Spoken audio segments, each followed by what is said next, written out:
What's up, world? I'm Cameron McKinney, and this is Pop Culture Spotlight, a podcast about the movie Juror number 2. Here's a quick synopsis. Justin Kemp is chosen for jury duty and soon learns he has a connection to the case. The film stars Nicholas Hoult, Toni Collette, J.K. Simmons, Chris Messina, Zoe Deutsch, and Kiefer Sutherland. Standout performances. Nicholas Hoult is best known as a supporting actor. He's been the lead of Warm Bodies, where he plays a zombie who falls in love, Jack the Giant Slayer, where he plays the titular Jack, both films coming out in 2013, Rebel in the Rye, where he plays aloof author J.D. Salinger in 2017. He played another illustrious writer, J.R. Tolkien, in 2019's Tolkien, and last year he played Dracula's henchman Renfield in Renfield. There's no doubt that Hoult's best performances are the ones where he plays colorful side characters or villains, but he's proven he can also be a leading man. Of the movies I've listed, Tolkien is my favorite. It's a movie not enough people have seen. It really shows you how The Hobbit and The Lord of the Rings came together and how personal those books were to him. In Juror number 2, Hoult plays Justin Kemp, and he's far from your normal leading character. He's a complicated figure that is supposed to keep audiences guessing. Hoult is one of the rare actors who could pull it off. I found the performance to be unsettling at times, and I say that as a good thing. This guy really doesn't know what to do. He's trying to do the right thing for everyone and for his family. 2024 has been a big year for Nicholas Hoult as an actor. Not only was he in Juror number 2, but also Garfield, Nosferatu, and The Order, a film I will be talking about on this very podcast soon. And I have to mention Superman, where he will be playing Lex Luthor. That movie is set to come out in July. Juror number 2 is a bit of a reunion, as Toni Collette, who first worked with Hoult on About a Boy, is also in the film. One of my favorite films. I know people think her best work is in The Sixth Sense and Hereditary, but I think it's in About a Boy. In Juror number 2, Collette plays a prosecutor named Faith, who is in the exact same situation as Hoult's character, in that she has to decide what to do, the thing that will benefit her the most or the moral right thing to do. Toni Collette's next movie is Bong Joon-ho's Mickey 17 with Robert Pattinson, Naomi Ackie, Steven Yeun, and Mark Ruffalo. This, for me, minus Red One, of course, is without a doubt the best year J.K. Simmons has had since winning the Oscar for Whiplash, with not one but two key supporting roles in Jason Reitman's Saturday Night and Juror number 2, where Simmons plays an ex-cop who accidentally makes his way onto the same jury as Hoult's Justin because he did not disclose his former career. Simmons makes the character that's clearly just there to move the plot forward way more interesting than he has any right being. J.K. Simmons is viewed as one of the best supporting actors working today. This next actor, I believe, is super underrated. It's Chris Messina, who is one of my favorite supporting actors. He's a scene stealer in Argo and Air, both directed by Ben Affleck, Birds of Prey, and I Care a Lot. In Juror number 2, he plays Eric, the defense attorney, who believes his client is innocent and is only on trial because he's an obvious person to blame. Messina's next films include Pressure with Andrew Scott, Brendan Fraser, and Kerry Condon, and Lear X with Al Pacino and Jessica Chastain. In the 1990s, Kiefer Sutherland played two pivotal supporting roles in two of the best courtroom thrillers, 1992's A Few Good Men and 1996's A Time to Kill. And what you see when you watch those movies is he makes a real impact with limited time on screen, and that's exactly what he did in Juror number 2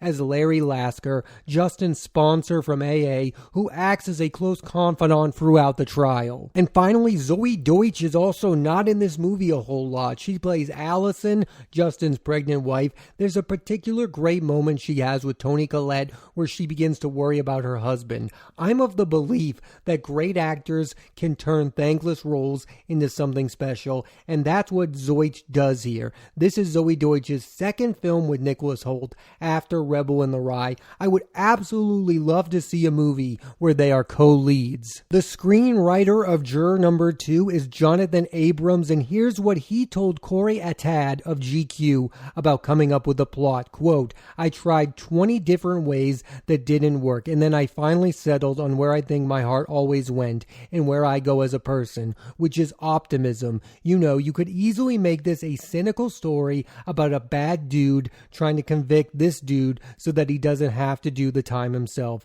But I didn't want to do that. I wanted to try to find the humanity and the good in the lead character and approach the story from that point of view, which was a challenge to pull off and also to convince people that that was the best path." End quote. As impressive as the actors are in this movie and the screenwriter, the real star is the director of this film, the larger-than-life Clint Eastwood, who at 94 years old is still making high-quality films. Many are treating this movie as his swan song, which is why so many people are frustrated by how the film was released. Juror number 2 was not given a wide release, and it was not in movie theaters for a very long time. Yes, you can logically say that movies like this don't make a lot of money anymore, but you can also make the counter argument that this is Clint Eastwood and he deserves one more chance to produce a hit. And if you watch this movie, you realize it is a quintessential Eastwood movie.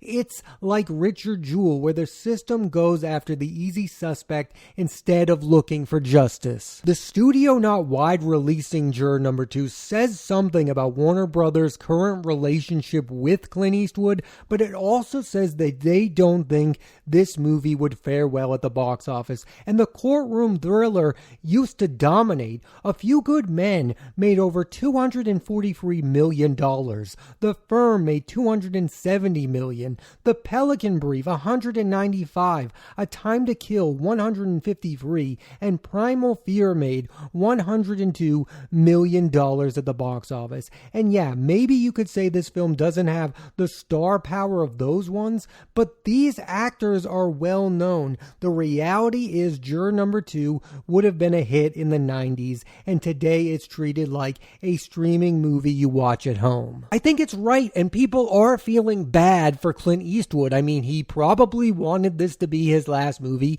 and he wants there to be a lot of noise about it. What I think is even sadder is the fact that we will probably not be given another filmmaker like Clint Eastwood who makes movies like this, because they won't want to make the movie like this because nobody is going to be able to see the movie in a movie theater. So why would somebody want to make a movie like Juror number 2? Yes, it's fair to say that there was never going to be another Clint Eastwood to begin with, and that's absolutely true, but I'm just talking about directors who want to make these kinds of movies are going to become few and far between. And yeah, there are some directors who have become friendly with the streaming services. David Fincher has made movies for Netflix. Steven Soderbergh has made movies for Netflix and HBO Max. But what my point is that those two would not have become famous. They would not have become David Fincher and Steven Soderbergh if their original movies were streaming services only movies. If Seven hit Netflix in 1995, David Fincher would not be the David Fincher he is today. If Ocean's 11 was on Amazon Prime, Steven Soderbergh would not be Steven Soderbergh. And the same goes for Clint Eastwood. He became a big-time director because people saw his movies in movie theaters. It was a big deal when Clint Eastwood made a movie. Once upon a time, directors became famous making movies like Juror number 2, and now they're just afterthoughts. If Juror number 2 does end up being the final Clint Eastwood film as a director, I would be remiss not to talk about my favorite of his films, and I'll go in chronological order, starting with the obvious. 1992's Unforgiven, a movie where he looks into the history and his own history of Western films. He's, of course, great in the film, along with Gene Hackman, Morgan Freeman, and the late great Richard Harris. It's one of those rare, undisputed Best Picture winners. Nobody says, why did they give Best Picture to Unforgiven? You could make the case, and I will will, that was the movie that turned him into a great director. I think all of his best films as a director come after Unforgiven. My next film is his very next film after Unforgiven, 1993's A Perfect World, which has an underrated Kevin Costner performance as an anti-hero. I also love Laura Dern and Bradley Whitford in this movie. It has become a bit of an underrated Eastwood film. Next is 2003's Mystic River. I get it. People look at this movie and see a bunch of well-known actors overacting. And yes, that's in this movie. But what's also in this movie is the best cast that Clint Eastwood has ever put together. Sean Penn, Tim Robbins, Lawrence Fishburne, Kevin Bacon, and Laura Finney. And I know some are critical of Penn in this movie, but I think he's brilliant, and I'm glad he won an Oscar for it. And finally, 2019's Richard Jewell. I enjoy every performance from this movie, but the one that stands out the most comes from Sam Rockwell, who should have gotten his third Oscar nomination. I also think it's the Eastwood movie that has the most in common with Juror number 2. And I think that's something to feel good about when it comes to this movie. It still feels like a classic Eastwood movie. Maybe not as good as the ones I mentioned. He's still a more than capable filmmaker, and if it's his last film, he's leaving on a high note. Oscar chances. Now, the only reason I'm even talking Oscars in regard to this movie is because of Clint Eastwood, who has won Best Director not once but twice for Unforgiven and $1 Million Baby. And maybe the Academy will throw him a nomination to show him the respect that the studio did not. And I've been listening to a lot of critics. I believe there are many of them that want to see Clint Eastwood get this nomination. And it would be wild to see if Clint Eastwood gets a Best Directing nomination over the likes of, say, Denis Villeneuve for Dune Part 2. I think the craziest scenario of all is if Clint Eastwood gets nominated for Juror number 2 and Sir Ridley Scott gets nominated for Gladiator 2, because then most people would say those guys just got nominated because they are two living legends. It's a bit different in the case of Scott because he has not won Best Director, but you get what I'm saying. I mean, it would just be really wild to see both of these guys get Oscar nominations, and I don't think it's impossible. I think it could happen. Is it likely? I don't think so, but it could happen. I really liked Juror number 2, but I don't know how to feel about this outpouring of support that the movie is getting. It almost feels like the movie is almost becoming overrated because of how much people are coming to the defense of Clint Eastwood. I get it. The man is a legend. He's made another really good movie, but it's not a great movie. Like, I'm just seeing it all over the place, how great of a movie it is. I think its Rotten Tomatoes score is a bit too high for a movie like this. It's at 90%, and I usually don't talk about Rotten Tomatoes scores, but I think this movie's like a solid 80 or something like that. I don't think it's top tier Clint Eastwood. Like, I just recently watched Sully for the first time, thinking it was going to be the most boring movie of all time, but Clint Eastwood really made something there, and Tom Hanks is great in that movie. That's the type of Clint Eastwood movie I'm talking about here. I think that movie is far superior to Juror number 2. Not to be rude, but Juror number 2 is closer to The Mule, a Clint Eastwood movie I really liked, by the way. I look at Juror number 2 as a movie that you watch and you go, wow, this makes me want to go back and watch the other films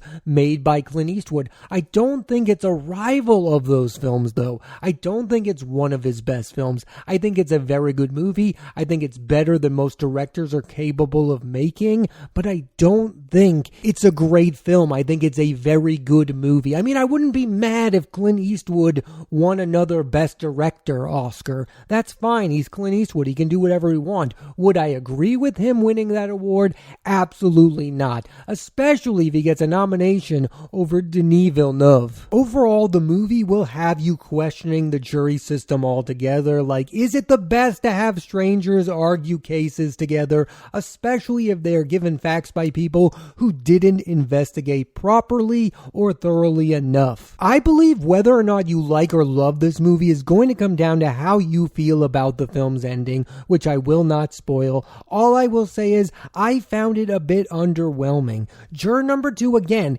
is a very good movie that could have been great if they landed the ending. However, I do believe this is a film that deserves more eyeballs on it. It's a movie that's doing something very good that's been done before. It's not breaking any new ground, but if you love courtroom thrillers, you will be entertained. That's where I'm at with this movie. I really want to support it. I want people to watch this movie. I want people to watch the films of Clint Eastwood. I mean, this is a guy who, when he makes a movie, people should see that movie. But I also don't think it's worthy of overpraise. One of the things that I think has happened here is over time, people have stopped making movies like this, and this movie is really benefiting from that fact. I mean, Clint Eastwood has really become a one-of-a-kind filmmaker. He's also one of those rare directors who you can tell when he makes a movie, like you watch this movie and you go, oh yes, this feels like Clint Eastwood.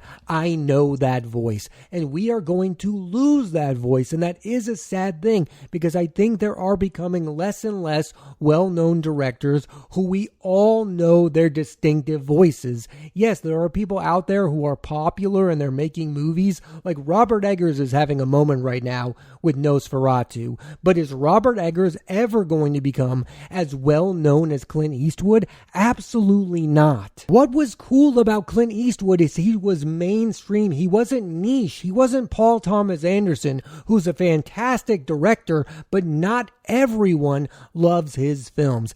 Everyone has seen Clint Eastwood's movies, and most of them love them. He really does feel like one of the last big-name studio directors. And he doesn't make movies with CGI. He doesn't make action films. He makes movies about serious topics with real-life actors, and he works with big-time movie stars. Leonardo DiCaprio, Gene Hackman, Morgan Freeman, Sean Penn, Kevin Bacon, Bradley Cooper, Kevin Costner. Every great actor has wanted to work with Clint Eastwood and be in one of his kinds of movies. There's also real lore around Clint Eastwood about how he shoots movies really fast, how he's not a control freak the way that David Fincher is, and there's something magical about that he can make these movies in a really fast way and make something special. That is also something that's going to be lost here with the ending of Clint Eastwood's film career, is his prolificness. I mean, you're not going to see a studio director like this ever again. I was just reading this. Clint Eastwood has directed 40 movies. That's unheard of. I mean, Quentin Tarantino is talking about ending his career after 10. Yes, there are some prolific directors out there. Steven Soderbergh has directed so many different kinds of films, but you're not seeing those kind of directors as much as you used to. And I kind of admired that about Eastwood. Yes, he would make some shaky movies that you don't love, and there would be some misses, but then he would come back in a big way and make something special. For instance, his last film before this was Cry Macho, which got such bad reviews I haven't even seen that movie, but Juror number 2 is another big bounce back for one of our all-time directors. I'm going to miss seeing new Clint Eastwood movies. He has never made an uninteresting film. So yes, on one hand I can say I don't think that Clint Eastwood deserves to get a Best Director nomination for Juror number 2, but then on the other hand I can say this, that there deserves to be more of a moment than what's going on around Clint Eastwood's possible final film. Like, it should be in more of the conversation. More people should be seeing this movie. More people should be talking about this movie, because it is impressive. And if you do end up watching Juror number 2, you should definitely go back and watch the other films directed by Clint Eastwood, a man who has won Best Director at the Oscars as many times as Steven Spielberg. What's been fascinating about the discourse surrounding Clint Eastwood lately is that he is on some people's list of all-time great directors, and then other people's he isn't. I mean, he's similar in that way to Ridley Scott. I view both of them as all-time great directors. I really do believe that Clint Eastwood is one of the great directors. He knows how to make a movie entertaining no matter what genre he is making. He can make a thriller, he can make a drama, he can make a western. From great movie star to great director, there's never been anybody like Clint Eastwood, and there will likely never be another. Thanks for listening to this edition of Pop Culture Spotlight. I'm Cameron McKinney, and there'll be a new episode of the podcast every Thursday on Apple Podcasts and Spotify. I highly recommend you check out Juror number 2 and the other great films of Clint Eastwood's filmography. Next week on the podcast, I'm talking about James Mangold's A Complete Unknown, starring Timothée Chalamet as Bob Dylan. So tune into that and please rate, review, and subscribe.